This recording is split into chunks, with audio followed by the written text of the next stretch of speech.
Krépin Diatta n'est pas le seul à avoir été sanctionné par la CAF.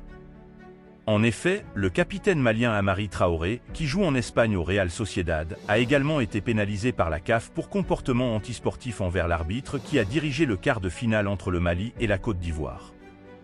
Traoré a écopé de 4 matchs de suspension, dont 2 pour une durée d'1 an. De plus, la Fédération malienne de football a reçu une amende de 10 000 $. Cette Coupe d'Afrique des Nations, qui a rassemblé les nations africaines en Côte d'Ivoire, a été marquée par des tensions, des insultes, mais aussi par des moments de joie.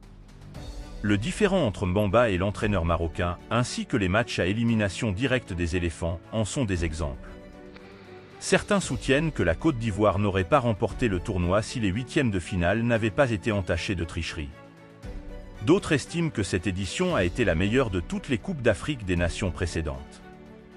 Dans le monde du football, chacun a ses préférences, son équipe, son club. Pour certains, une compétition est meilleure lorsque leur équipe favorite en sort victorieuse. Pour d'autres, ce critère ne suffit pas à déterminer la qualité d'un tournoi. Le football suscite des débats passionnés entre supporters, et chacun défend ardemment ses convictions.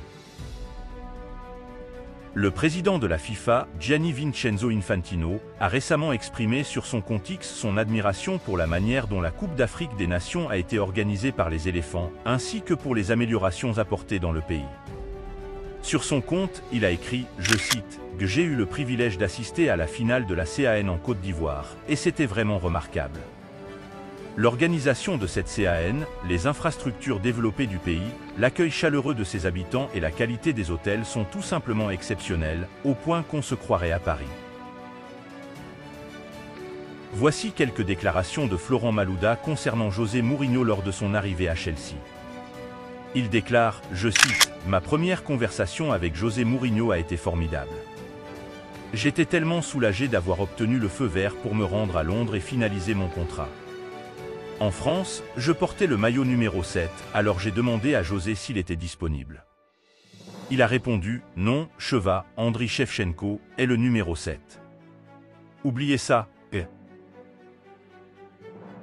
Seko Fofana exprime sa profonde gratitude envers le peuple ivoirien pour son soutien inconditionnel jusqu'à la victoire en Coupe d'Afrique des Nations.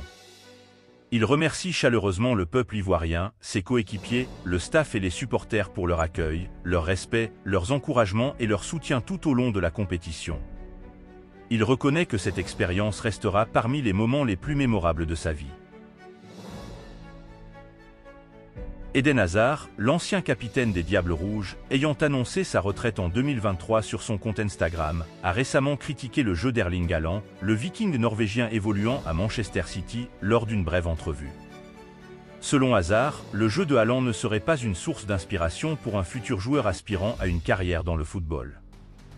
Il affirme « Je ne regarde pas le football pour Erling Haaland, mais pour des joueurs comme Bernardo Silva, Kevin De Bruyne, Jude Bellingham, Jack Grealish. » En effet, le football se caractérise par la diversité des styles de jeu. Haaland ne se distingue pas par sa technique ou ses qualités de dribble, mais il excelle en tant que buteur, étant une véritable machine à marquer des buts avec un sens du but spectaculaire. Son approche est simple, lui donner la balle et il marque. C'est pourquoi, de Dortmund à Manchester City, Haaland ne participe pas beaucoup au jeu, se concentrant principalement sur la réalisation de buts, comme l'a remarqué Guardiola. Dans le football, on distingue les créateurs de jeux des buteurs. Les créateurs alimentent le jeu en suivant un système, tandis que les buteurs se concentrent sur la concrétisation des occasions de but. Bien que certains buteurs puissent également contribuer au jeu, ce n'est pas le cas de Haaland. Même Müller, bien que son poste soit différent, partage un style de jeu similaire à celui d'Haaland. Sur le terrain, Müller ne se fait pas toujours remarquer jusqu'à ce qu'il trouve le chemin des filets. Merci d'avoir regardé la vidéo et n'hésitez pas à la commenter, car nous sommes maintenant arrivés à la fin. À bientôt.